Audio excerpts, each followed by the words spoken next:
গত জুনে ১২ দিনের রক্তক্ষয়ী সংঘাতের পর নিজেদের সক্ষমতার কথা জানিয়ে আবারও কঠোর বার্তা দিল ইরান।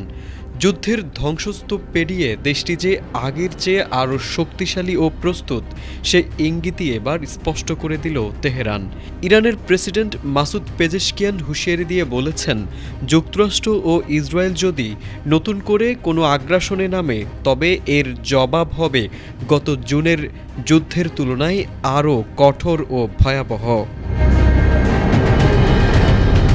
দেশটির সর্বোচ্চ ধর্মীয় নেতা আয়াতুল্লাহ খামেনির ওয়েবসাইটে দেওয়া এক সাক্ষাৎকারে পেজেশকিয়ান স্পষ্ট করে বলেন, আগ্রাসনের সময়ের তুলনায় এখন ইরান আরও শক্তিশালী অবস্থানে রয়েছে।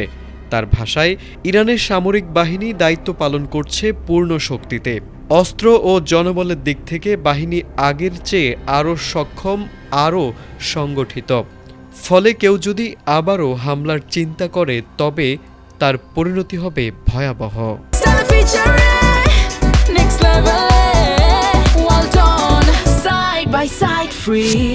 সম্ভাব্য যে কোনো আগ্রাসনের বিরুদ্ধে সবচেয়ে বড় শক্তি হিসেবে তিনি জাতির ঐক্যের কথা তুলে ধরেন। তিনি বলেন, জনগণ যদি ঐক্যবদ্ধ থাকে, একসঙ্গে দাঁড়ায়, তবে শত্রুরা ইরানে হামলা চালানোর সাহসই পাবে না। জাতীয় সংহতিই হবে আগ্রাসনের বিরুদ্ধে সবচেয়ে বড় প্রতিরোধ।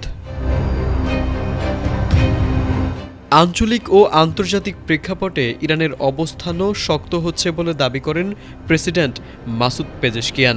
প্রতিবেশী দেশগুলোর সঙ্গে সম্পর্ক আগের চেয়ে উন্নত হয়েছে জানিয়ে তিনি গুরুত্বপূর্ণ আন্তর্জাতিক করিডোর প্রকল্পের কথাও উল্লেখ করেন। তিনি বলেন, সবকিছু ঠিক থাকলে ইনশাল্লাহ এ বছরই সকল প্রকল্প বাস্তবায়ন হবে, যা ইরানকে কৌশলগতভাবে আরও শক্ত অবস্থানে নিয়ে যাবে। তারেক আজিজ, এটিএন বাংলা।